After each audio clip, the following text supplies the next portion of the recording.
Bapa, saat ini kami datang di hadapan-Mu. Bapa, ketika Engkau mengumpulkan kami menjadi komunitas di tempat ini, kami tahu kerinduan-Mu supaya kami bisa mengasihi satu dengan yang lain. Kami bisa menjadi satu. Karena itu ketika kami mendengarkan firman-Mu, tolong kami Tuhan, setiap dari kami yang hadir, jangan lewatkan kami dan jangan biarkan kami membuat diri kami lewat dari hadapan-Mu. Jangan biarkan kami tidak bisa berfokus, supaya kerinduan-Mu boleh menjadi kerinduan yang sama di dalam diri kami. Supaya kami bisa membuka diri kami seluas-luasnya untuk Engkau bekerja, melihat kedalaman diri kami. Supaya kami tidak menghakimi orang-orang yang ada di sekitar kami di tempat ini.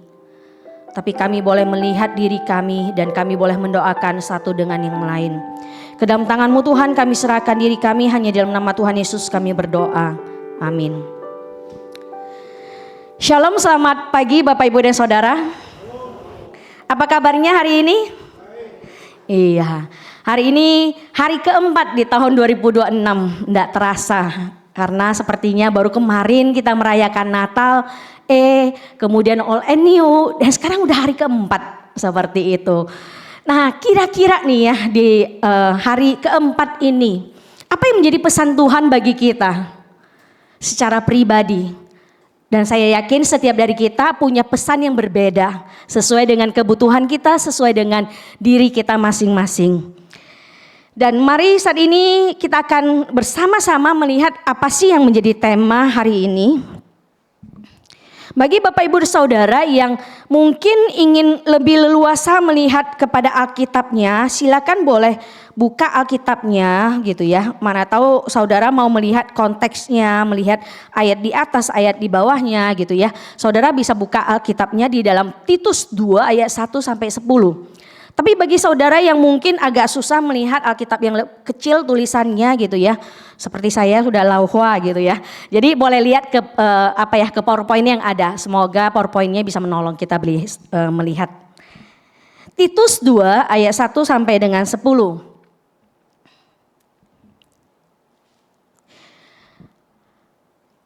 Tema kita adalah rancangan Allah bagi komunitas.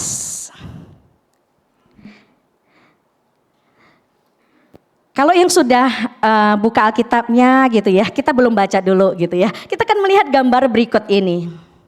Oke. Saudara, waktu lihat gambar berikut ini, kira-kira apa yang saudara pikirkan atau saudara rasakan?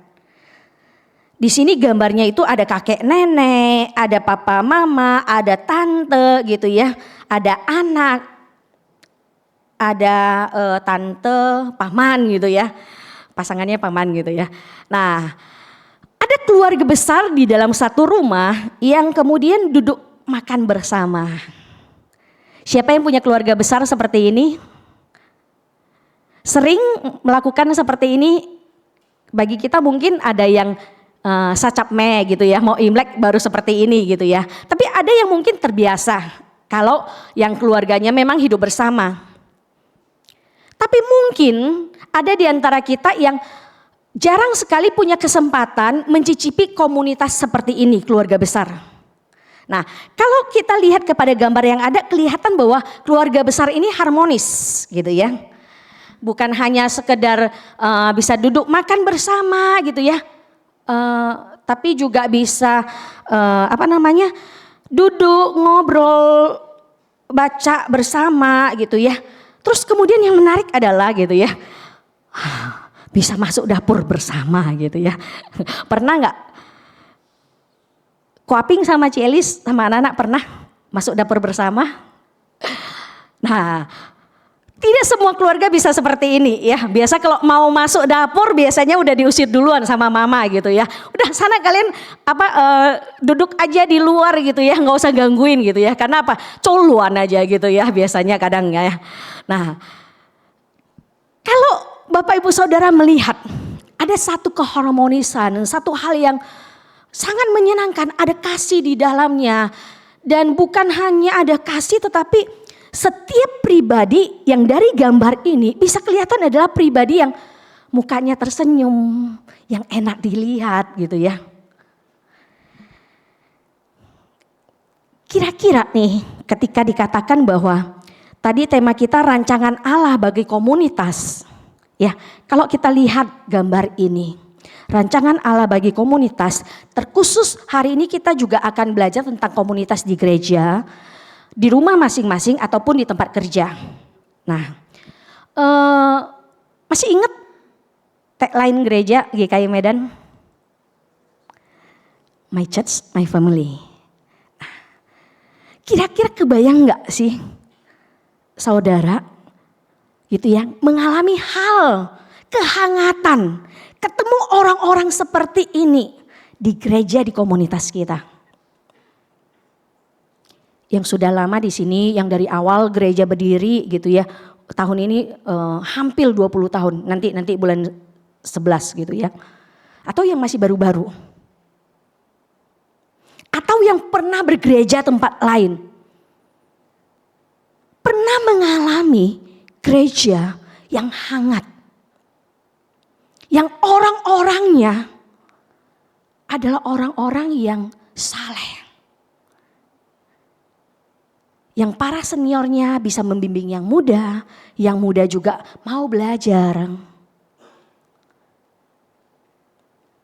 Di mana gereja menjadi satu komunitas, satu tempat, kita bisa menjadi apa adanya tanpa topeng. Merindukan gereja yang bisa menerima diri kita apa adanya. Saya merindukan sekali gitu ya. Tapi permasalahannya adalah tidak banyak gereja bisa seperti ini. Tidak banyak komunitas Kristen bisa seperti ini. Kenapa? Apa yang terjadi? Yang terjadi adalah seperti ini nih.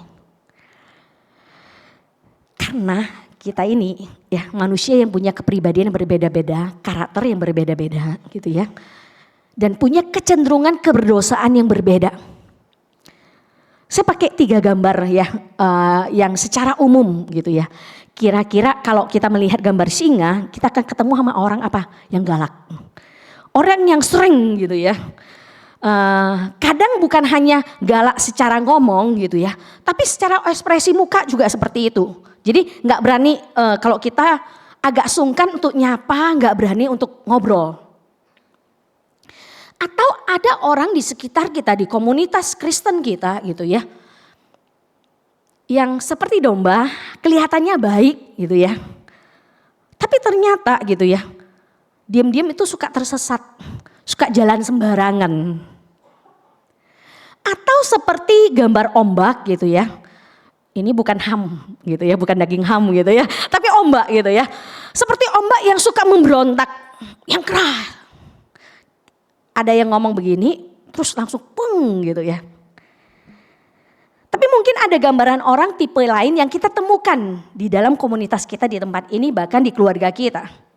Atau bahkan diri kita sendiri. Yang menjadi permasalahan yang membuat gereja ataupun komunitas Kristen lain, baik di rumah itu juga komunitas Kristen ya. Ataupun di tempat kita bekerja dan yang lain. Kita tidak bisa mengalami kehangatan itu karena apa? Orang-orangnya.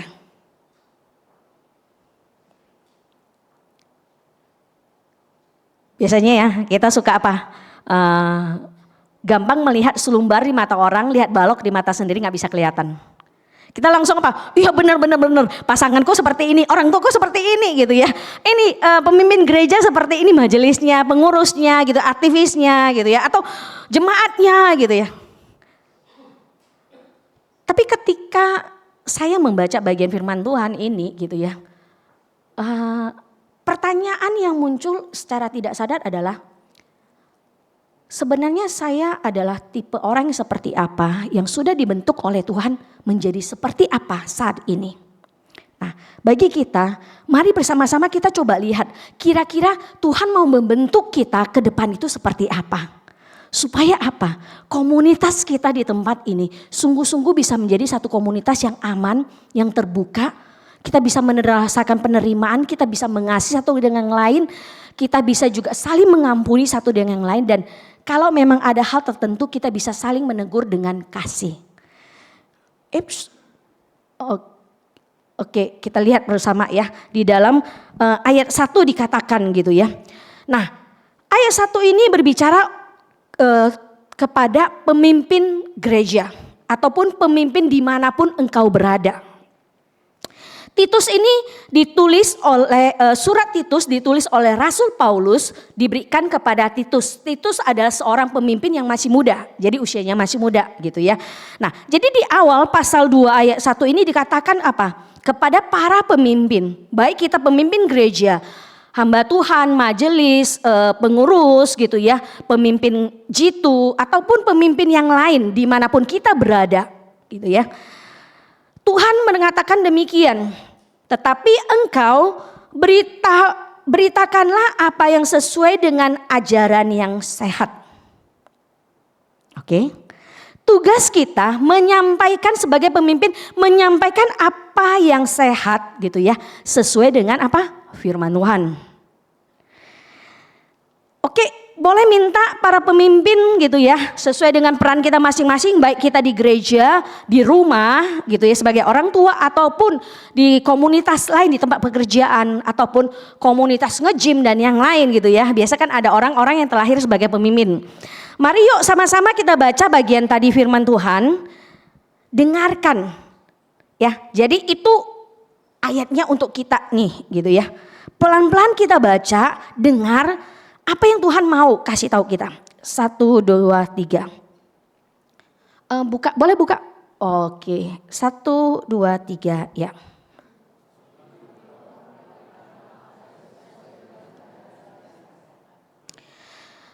Tapi engkau beritakanlah apa yang sesuai dengan ajaran yang sehat. Saudara, bagi kita yang punya peranan sebagai seorang pemimpin, kita perlu memberitakan sesuatu yang memberikan pertumbuhan rohani yang sejati bagi orang lain.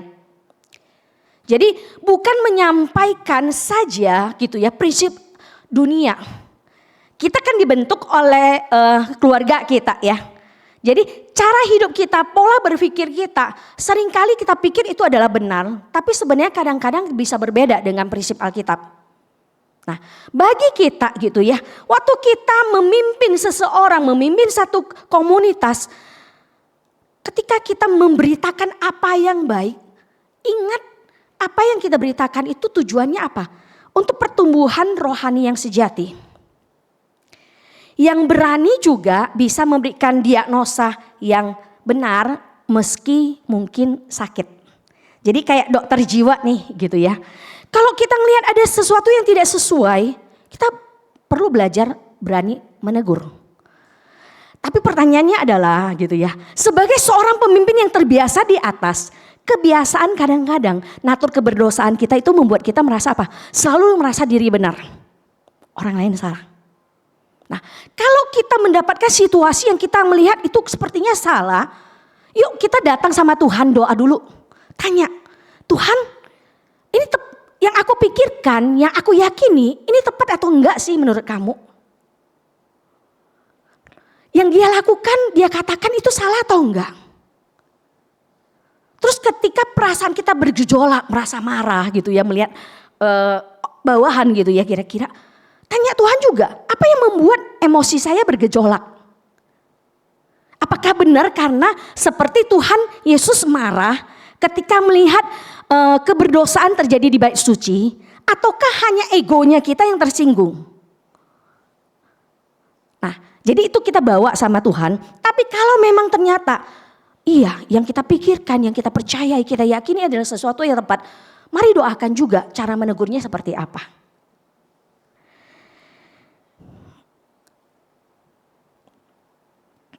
Seperti ini nih gambar. Jadi mari kita belajar untuk menjadi seorang pemimpin yang saleh.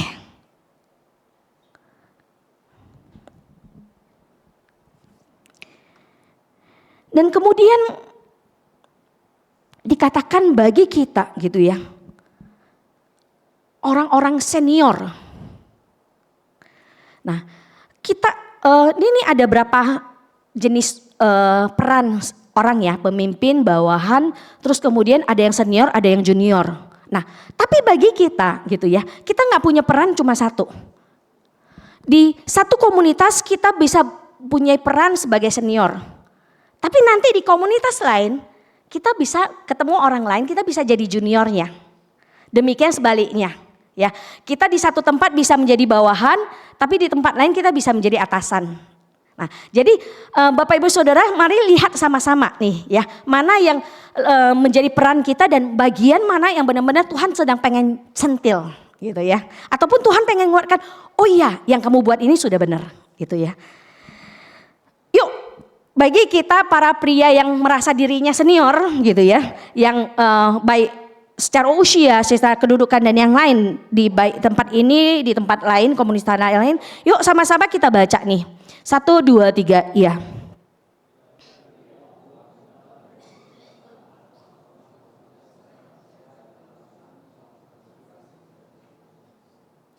Dikatakan laki-laki yang tua hendaklah hidup sederhana, terhormat, bijaksana, sehat dalam iman, dalam kasih dan ketekunan. Jadi bukan sehat secara fisik yang paling penting, tapi sehat dalam iman, dalam kasih dan ketekunan. Kira-kira nih bapak-bapak waktu baca ada kesentil enggak? Dan bagi para wanita, mama-mama, ada yang udah ngelihat kanan kiri nih gitu ya, ngelihat ke pasangannya gitu ya, ngelihat ke pemimpin jitunya ataupun majelisnya gitu ya. Ya, bagi para wanita gitu ya, apa yang di dalam pikiran kita? Langsung bisa melihat nggak kelemahannya pasangan kita atau yang para pria di gereja ini atau di tempat lain? Gampang ya. Nah, kalau bagi kita, bagi para wanita, mari ketika melihat ketidaksempurnaan di dalam diri para pria tua ataupun senior, jangan rendahkan, tapi belajar bisa menerima. Menerima bukan berarti menyetujui. Bisa menerima keberadaan dirinya saat ini seperti ini, dan kemudian belajar mendoakan dan belajar kalau memang Tuhan pengen kita menjadi teman seperjalanan bagi pria senior ini. Mari coba sama-sama boleh bergumul dengan dia. Kenapa dia menjadi orang yang seperti ini? Dan demikian sebaliknya nanti ya. Jadi ini bukan hanya bagi para pria ataupun para wanita. Oke, kemudian bagi para pria nih gitu ya, senior, dewasa, pernah nggak ngambil waktu untuk bersama dengan yang junior, duduk ngobrol, bukan mengajar dalam arti mengoreksi gitu ya, atau menceritakan kebanggaan masa lalu,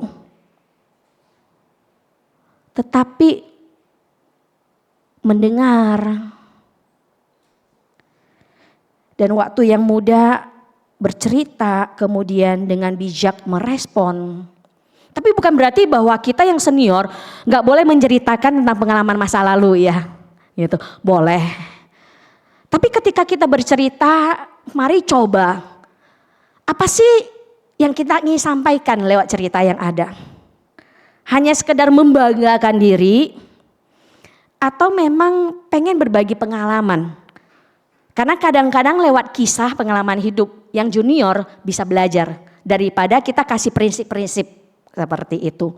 Tapi kadang-kadang prinsip yang ada juga pengalaman yang ada bisa menjadi berbeda setiap orang. Oke, ini nih para pria udah menunggu nih. Kalau gitu yang cewek mana gitu ya. Nah, yuk mari kita para wanita senior gitu ya, baik secara usia dan kedudukan dan yang lain, mari bersama-sama kita baca bersama gitu. 1, 2, 3, ya.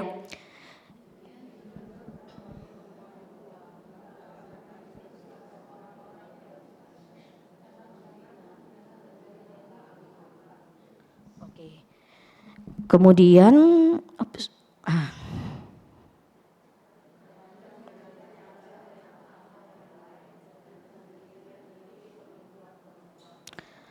iya, para ibu-ibu gitu ya, wanita senior, dikatakan apa?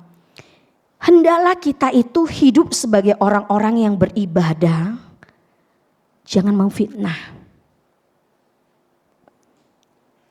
Jangan menjadi hamba anggur, mencari kesenangan sendiri, melainkan menjadi pengajar bagi hal-hal yang baik. Sorry, itu salah ya. Pengajar bagi hal-hal yang baik dan dengan demikian mendidik perempuan-perempuan muda.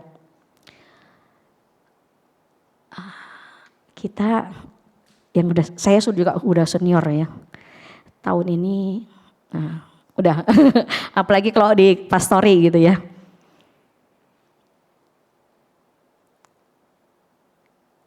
Para wanita boleh baca dalam hati sekali lagi.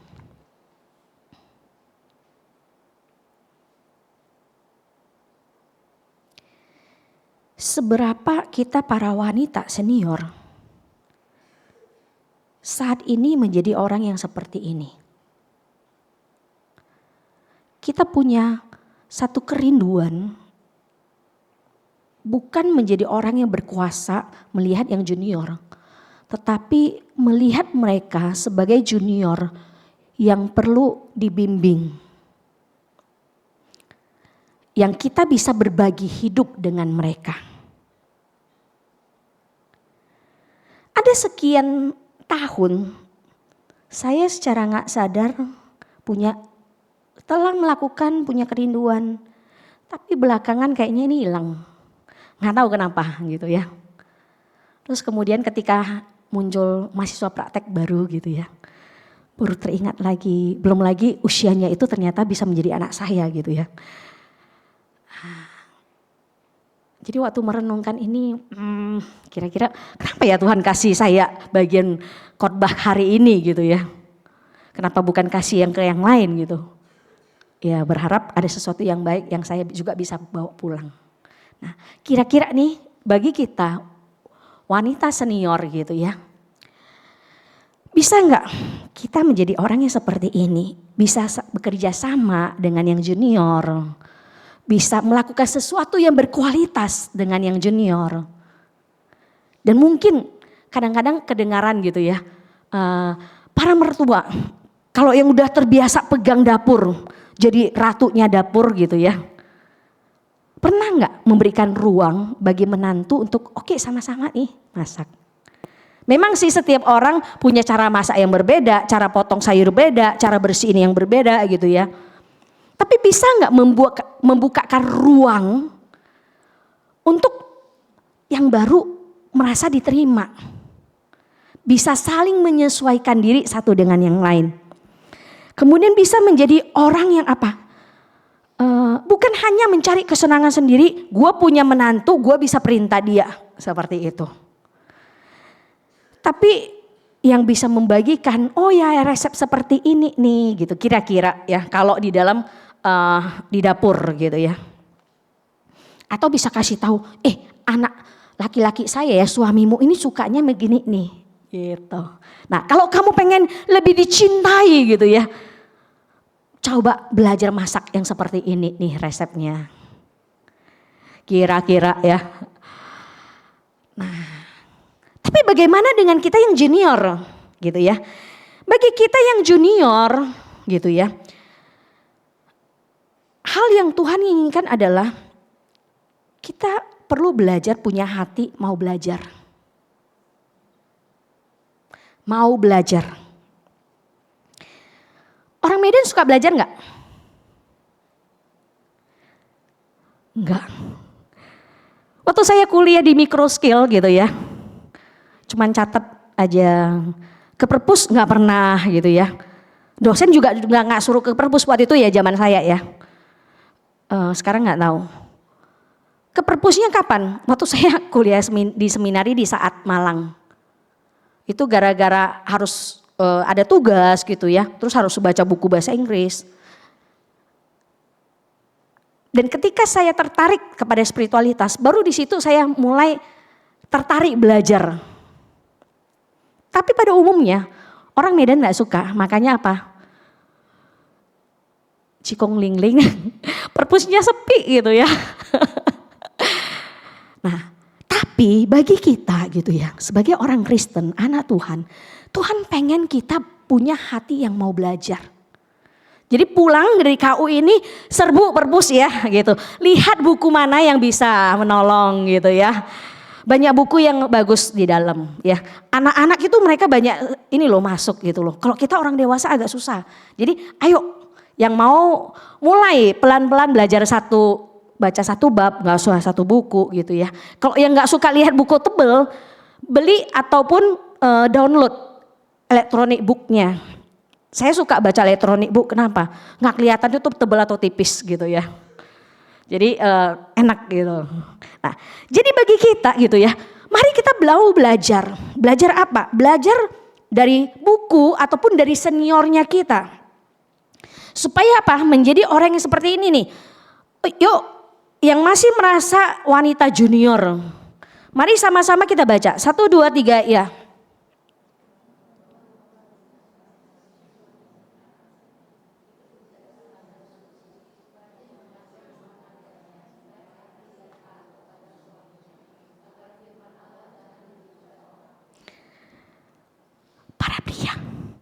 Para suami, coba lihat istrimu kayak begitu enggak? Kalau punya istri seperti ini ya, bersyukur sekali, Tuhan kasih berkat. Tapi kalau tidak gitu ya, jangan hujat ya. Jangan gara-gara ini terus kemudian apa, besoknya cerai gitu, jangan. Tuhan tempatkan kita gitu ya, pasangan suami istri satu seumur hidup. Kalau ketemu istri yang seperti ini, mari coba lihat kenapa sih dia bisa menjadi pribadi seperti ini. Mungkin ada masa lalu di waktu kecil dengan keluarga asal, pengalaman hidup yang membentuk menjadi pribadi yang berbeda yang Tuhan tidak inginkan. Dan istri-istri kita tidak akan bisa berubah kalau apa? Kita tidak belajar menerima diri dia yang seperti ini dulu. Belajar mengasihi. Seorang yang bisa merasakan dikasihi, diterima, gak usah didorong, gak usah disuruh, akan dengan pelan-pelan akan belajar berubah. Jadi mari bagi kita yang wanita junior, masih muda. Yuk sama-sama lihat Tuhan pengennya apa? Kita menjadi orang yang hidup bijaksana, suci, rajin ngatur rumah. Jangan cuma ngatur di luar rumah. Tapi aturlah rumah tangga sendiri gitu ya. Aturlah anak-anak yang ada. Belajar baik hati. Nah ini yang susah, belajar taat sama suami. Biasanya ya istri-istri kadang suka apa? Taat. Mana bisa suamiku kayak gitu tuh. Taat kepada suami. Suami yang seperti apa? Nanti kita lihat ayat berikut ya. Kita tahu, secara umum kita tahu jawabannya apa. Taat kepada suami yang memang di dalam Tuhan dan bukan hanya yang sudah percaya. Tapi suami yang memang kalau pribadinya, prinsip hidup dan yang lain. Sama seperti yang diajarkan oleh Tuhan Yesus. Mari belajar taat. Kadang-kadang kita istri-istri gitu ya. Susah taat kenapa? Ternyata yang cowok bukan hanya egonya besar, kita cewek juga loh. Kita juga gak suka diatur. Pengen merasa diri benar. Karena memang kita punya kecenderungan keberdosaan seperti Hawa. Jadi mari sama-sama kita belajar. Ayat apa? Slide. Nah,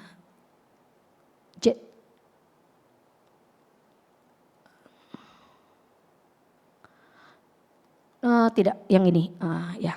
Jadi bagi kita wanita junior, kalau ada senior kita yang bisa mengajarkan sesuatu yang baik kepada kita, Mari kita belajar.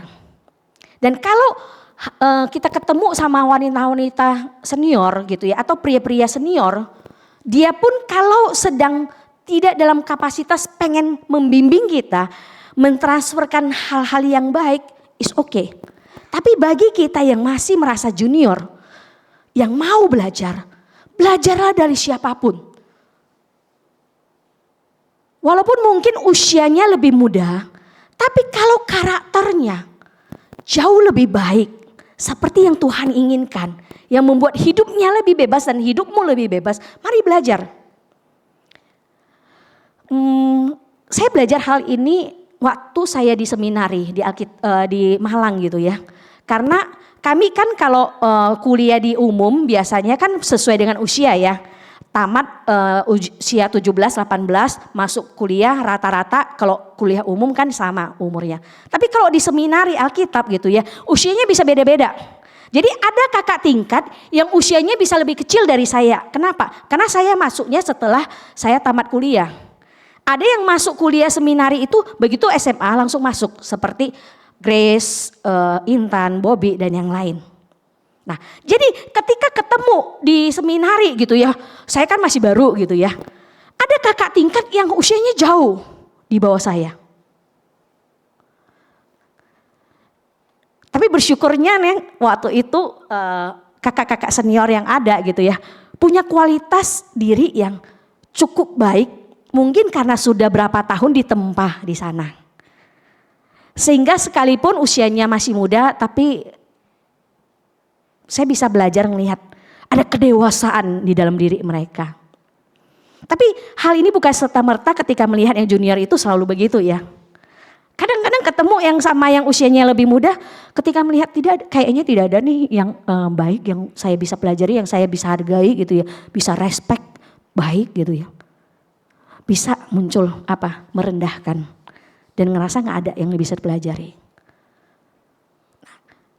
Kualitas pengen belajar, sekalipun mungkin pada saat di depan mata berbeda, mari minta sama Tuhan. Karena dari siapapun sebenarnya kita bisa belajar. Nah ini nih yang ditunggu para wanita. Dikatakan demikian juga orang-orang muda, nasihatilah mereka supaya mereka menguasai diri dalam segala hal. Jadi bagi para pria muda, ketika kita menjadi suami, jangan hanya mau jadi suami yang kemudian kamu harus taat sama saya.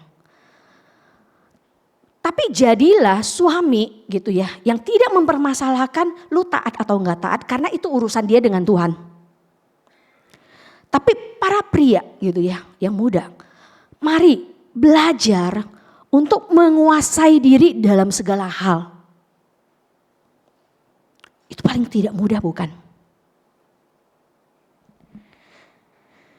Menguasai diri satu hal yang paling susah.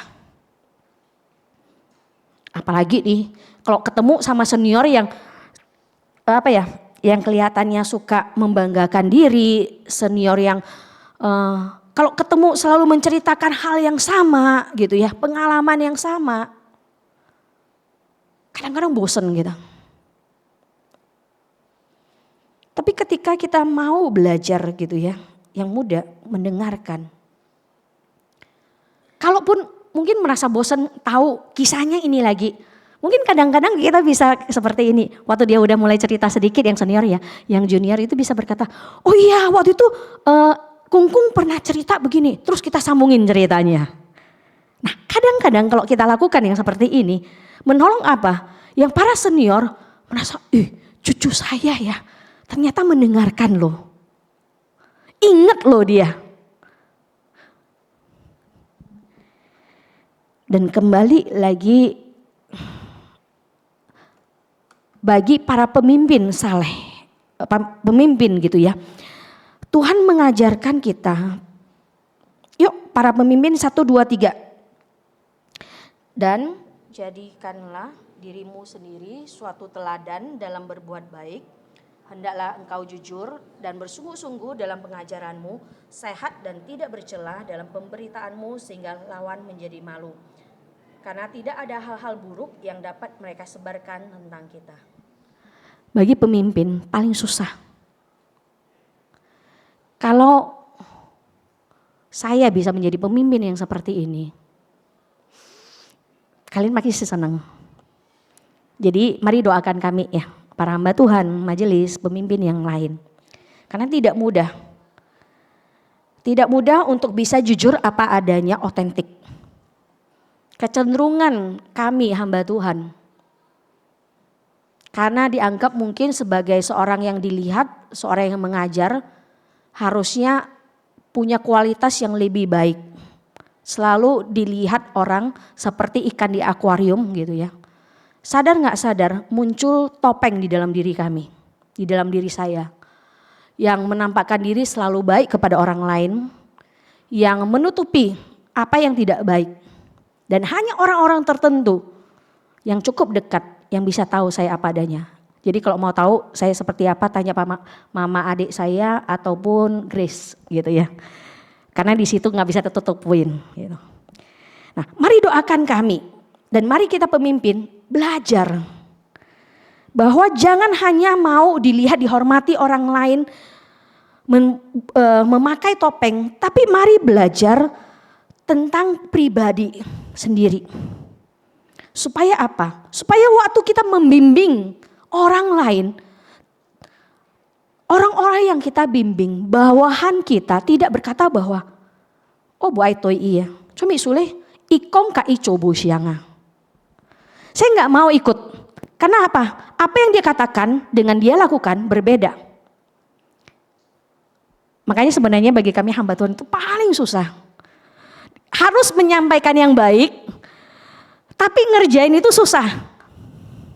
Dan kalau ternyata kadang-kadang kami bukain boroknya gitu ya. Ya bersyukur kalau ada yang bisa menerima, iya hamba Tuhan itu manusia. Tapi kadang ada yang kemudian gak mau lagi deh datang ke gereja ini, hamba Tuhannya kok kayak gini gitu loh. Jadi mari kami perlu banyak ya didoakan. Terus yang terakhir, ternyata setengah jam ya. Nah ini bagi karyawan gitu ya, yuk sama-sama bagi kita yang bekerja, Tuhan menginginkan kita belajar menjadi orang yang taat, tulus dan setia. Ayat firman Tuhan apa? Yuk sama-sama kita baca, 1, 2, 3 ya.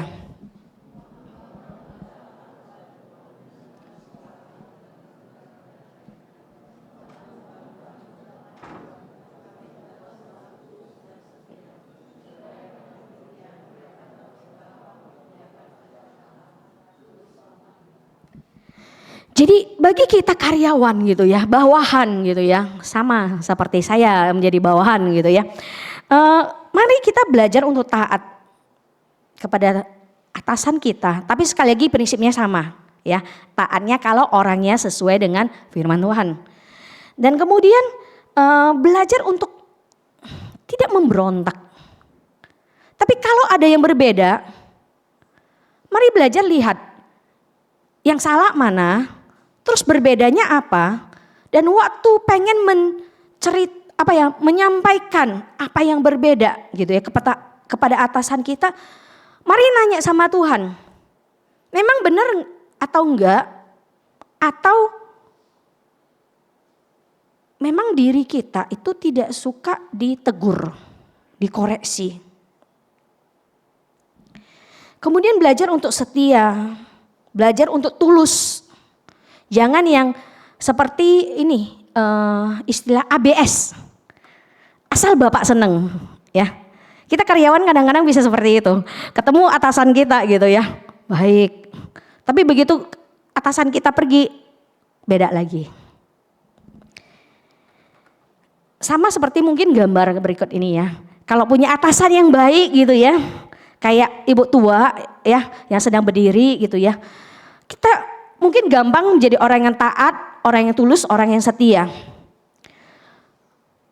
Atau mungkin punya bos yang tidak terlalu suka nyampuri urusan kita, yang kasih kerjaan ke kita, lu urus sendiri yang penting selesai. Kemudian dia mengambil waktunya sendiri gitu ya, menyepi gitu ya.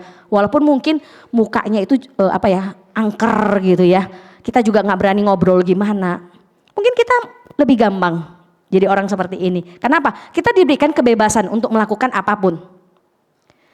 Tapi bagaimana dengan ketemu bos kayak gini nih gitu. Udah mukanya galak gitu ya. Terus kemudian apa? Diomel-omelin di depan umum gitu ya. Dan kadang walaupun kita sebagai atasan tahu hal seperti ini, marahin di depan umum gak bagus. Tapi kadang-kadang kita bisa terjebak melakukannya.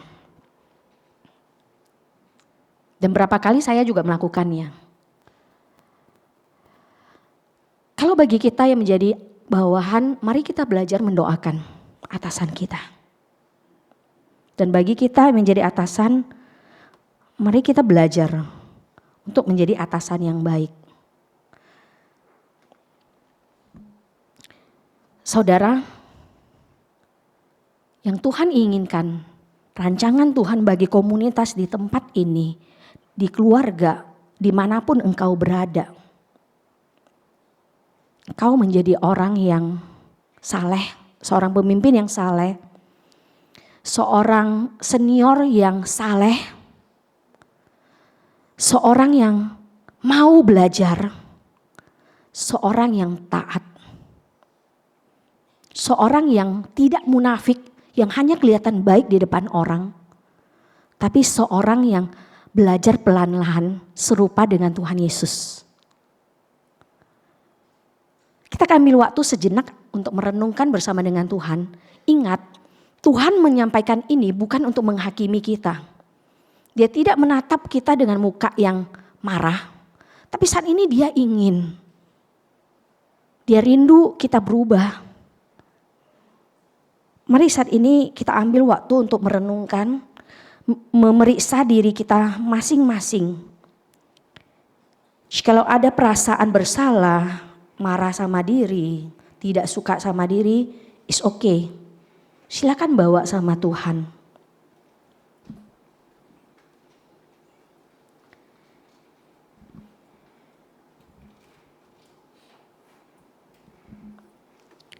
Pertanyaan bagi kita, saya adalah orang seperti apa saat ini?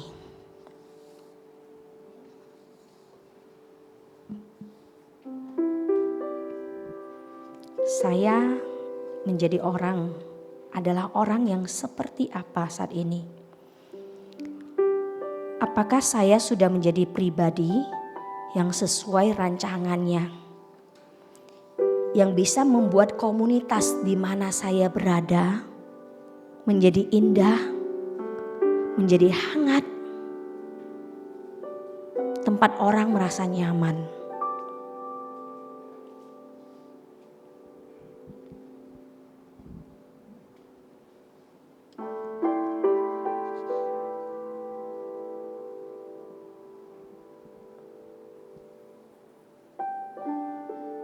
Mari minta Tuhan bukakan supaya kita bisa menyadari.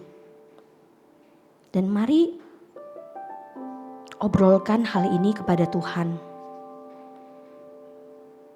Obrolkan perasaanmu ketika engkau melihat kepada dirimu sendiri.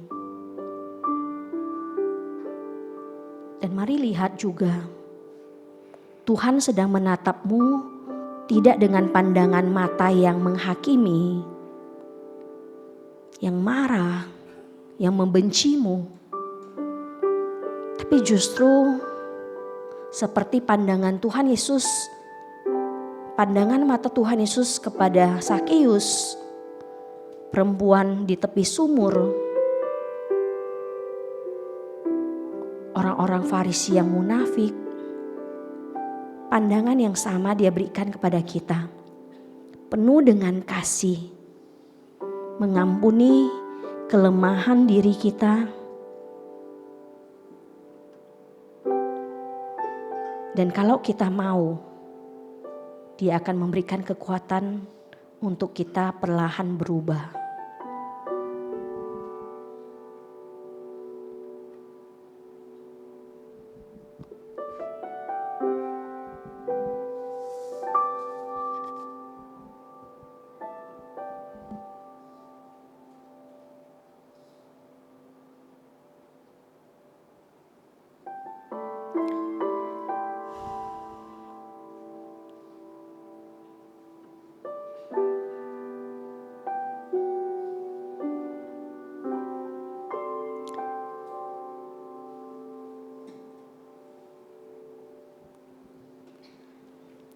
Bapa, Engkau tahu tidak mudah bagi kami untuk memeriksa kedalaman diri kami. Karena jauh di dalam hati kami punya kerinduan menjadi orang yang baik, orang yang kudus, orang yang suci, orang yang saleh, orang yang penuh dengan kasih, orang yang diterima banyak orang. Yang ketika kami datang di satu tempat, di satu komunitas, kami menjadi orang yang berdampak.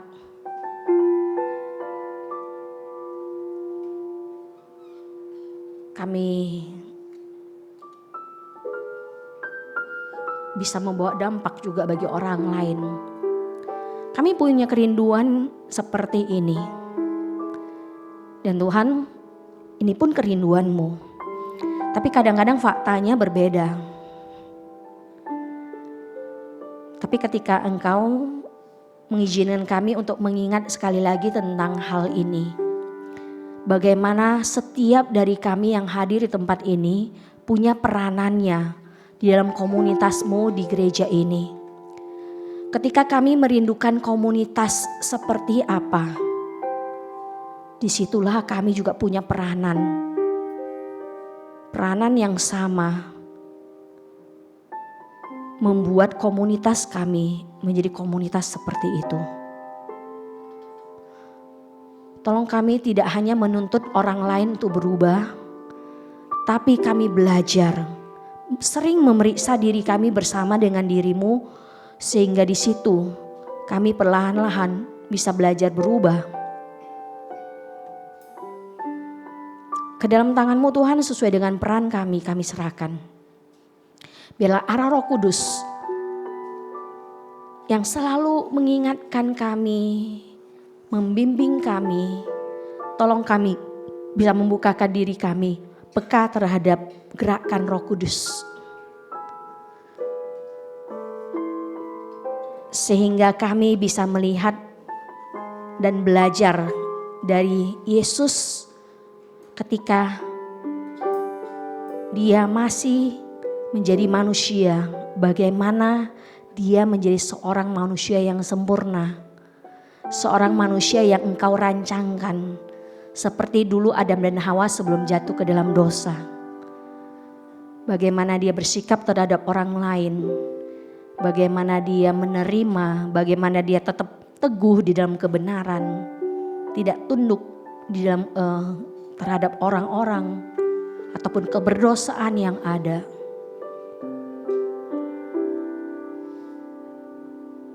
Biarlah teladan Yesus ketika menjadi manusia boleh kami ikuti. Kami sampaikan doa kami ini, permohonan kami ini dalam nama Tuhan Yesus. Hanya dalam nama Tuhan Yesus kami meminta. Amin.